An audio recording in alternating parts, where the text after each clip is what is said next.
And today marks World Photography Day, and the theme for this year is My Favorite Photo. It's a day to appreciate the photographers who bring the world to life through their lenses and share their unique perspectives with us. As we mark this special day, we have the opportunity to sit down with Dayo, Adebayo, a renowned photographer with a passion for capturing the beauty of life. With a keen eye for detail and a deep understanding of the art of photography, Dayo Adebayo has made a name for himself in the industry. His photographs are not just visually stunning, but also tell stories that resonate with people from all walks of life. As we celebrate World Photography Day, we'll ask Mr. Adebayo to share with us his favorite photo and the story behind it. He's a Nigerian documentary photographer and is joining us in the studio. Good morning. Good to see you, Dayo Adebayo. It's the legendary. Good morning. Thank you for joining us. Yeah, you know, she has a way of... Yeah, he's a legend. We have a legend right here Absolutely. with us. Well, it's good to say that I'm a photographer myself, and I feel that we are all celebrating. As long as you're in the media, you appreciate what you see, in photography. But let's speak to the creme de la creme when it comes to photography. What exactly is today all about, especially when we look at my favorite photography, or photograph rather? Thank you for honoring me once again, and good morning. Good morning to you. And good morning to your panelists. Today was actually August the 19th, and it's in remembrance of the first daguerreotype of photographs that was released by the French in 1839. So since 1991, they started celebrating. They took the first photograph that was printed out as August 19th, and since 1991, they chose this as a World Photography Day. And my favorite photograph is the theme for this year. To ask for my favorite photograph, it was taken in 2005 in Damasak, Borno State. It's a lone tree in the desert. It's the most successful image I've ever taken. And I themed the picture, the image, as the last man standing.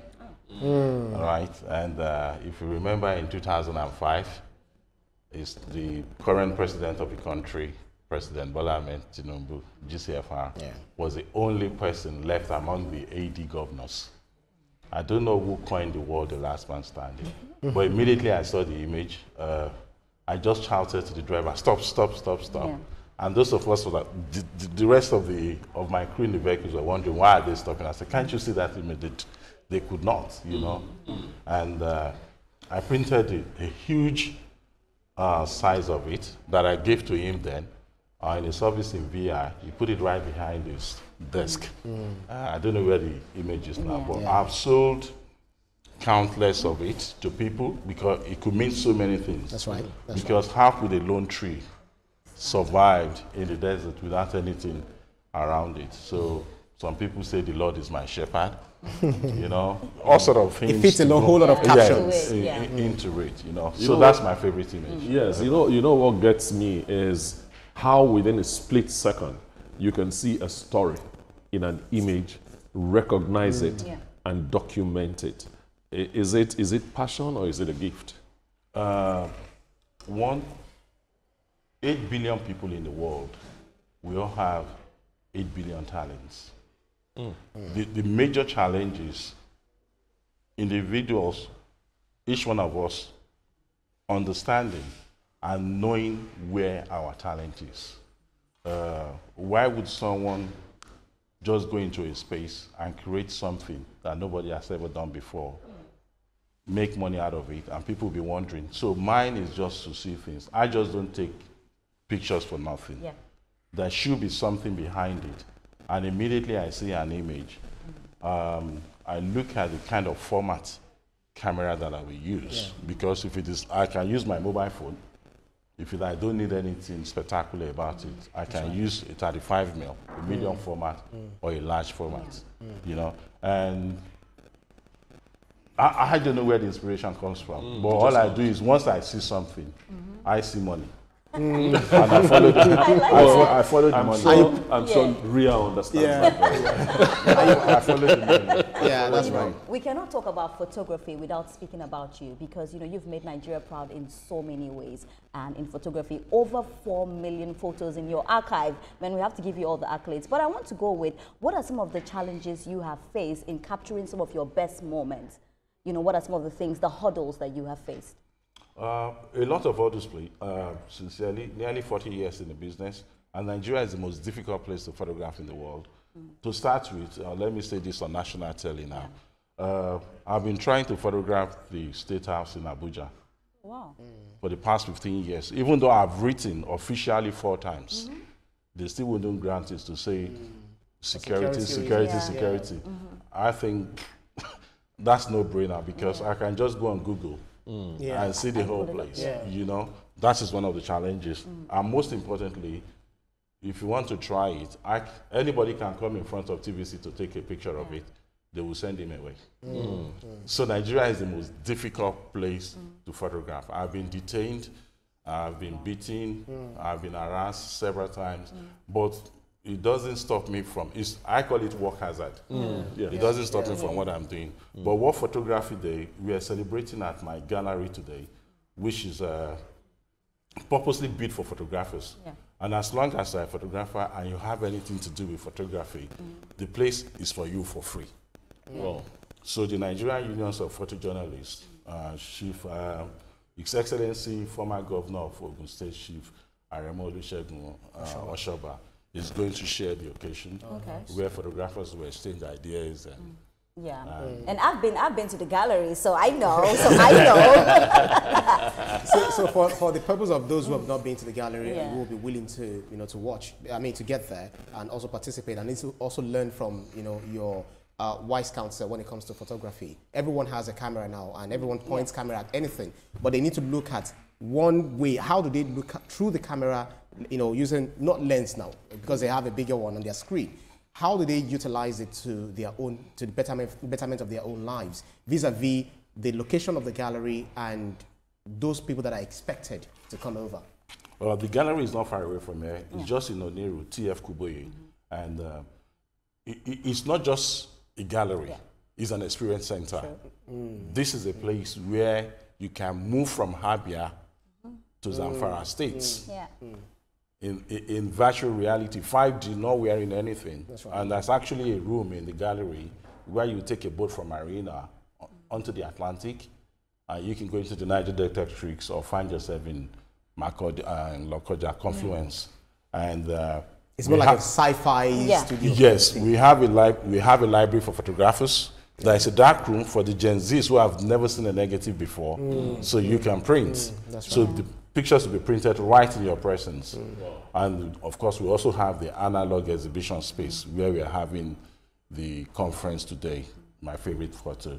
All in all, this is the most beautiful country in the world. I will say it over and over again. Because not in terms of what we are lacking, but in terms of what we have, and in terms of people, our culture, our food, our tradition. And the easiest way for you to judge that, if you meet any foreigner in Nigeria, just ask them about their opinion on Nigeria, and you'll be blown away. This is the most beautiful country in the world. I certainly agree, the most beautiful country. Fantastic. I'm thinking of the box camera in those days where you look at it from this point and then the image is upside down. And I'm just thinking of the transition from there to where we are now, where we can take very high definition photographs, big frames, and so on and so forth. How would you describe that transition, and how does it affect what we are doing today, the celebration we are having today? When you told us about the first photograph that was printed, I said, oh. 1839. Yeah, 1839. And today, August 19? Yeah. That's when it happened? Yeah. That's a special day for me too. Yeah. So what happened actually, at the gallery, there's also a museum where you see the evolution of photography from the camera you're talking about. It started from pinhole camera. Then into what you now look into. Okay. They are the large format cameras. Okay. And up to tomorrow, they're still the best cameras. Yeah. And a lot of professionals in Europe and America now are now leaving digital to go back to analog. Because you can't take the beauty, even though I have a phone here, I'm not going to mention the name of the phone. It is the best phone camera in the world. And as long as you have eyes, you are a photographer. That's right. I mean, if you look at the current issue that we have in Abuja and Lagos recently at the airports, without our phone, imagine in those days, they will need to send a cameraman to go and record. Now, everybody, there is democratization of photography. Yes. So what is now left is the team. What are you shooting for? You can make a fortune with your mobile phone. That's right. You know, but if I'll ask you this quickly, you know, as an OG in the game, which I like to call you, a lot of people look up to you. Like, I look up to you. I know a lot of photographers that look up to you. As we celebrate this special day, what would you say to young photographers that want to get into it, but sometimes they feel like it's not going to work for them, or, you know, when they go through most of the things that you had gone through but you overcame, you know, what would you like to say to them on this special occasion? First is education. Second is education. Third is education. Follow your passion, but study it very well. Abuja wasn't built in a day. Some people were reading about Dangote yesterday on the social media, and people were shocked. I mean, your generation were shocked how it all started. So the refinery didn't just wake up one day. It was a dream. That's right. And all of us here, there was a time we could not eat. We could not put food into our mouth. We were crying. We cannot even say we are hungry. It was just, and that's the way profession is. Stay in it. If it is yours, it is yours. But if you are coming into photography because of money, exit. I like that. So we asked, you know, Coastal, but very quickly, people who attend today will be attending for free. Is that correct? Yeah, everything is, even the gallery itself, everything is free. No. The gallery itself, when we are open to the public, you have to pay to come in. But if you are a photographer and you intend to exhibit, it's free because it's a foundation. And it starts when? Exactly what time? It starts about 11. About 11. So I can come just after my show? Yeah, you can. You can. Okay. And lots of food and drinks. Okay. That makes a whole lot of sense. That makes a whole lot of sense. So I really appreciate your coming here. And then the fact that, you know, there's this particular quote about photography. You do not take a photograph, you actually make it. That's which you've been doing, you know, for a long time. Adebayo is a Nigerian documentary photographer. Thank you so much for your time. Thank you so much. Thank you so much. Now, do stay with us here on TVC Breakfast. We'll take a breather and return for the newspaper review. We'll be right back.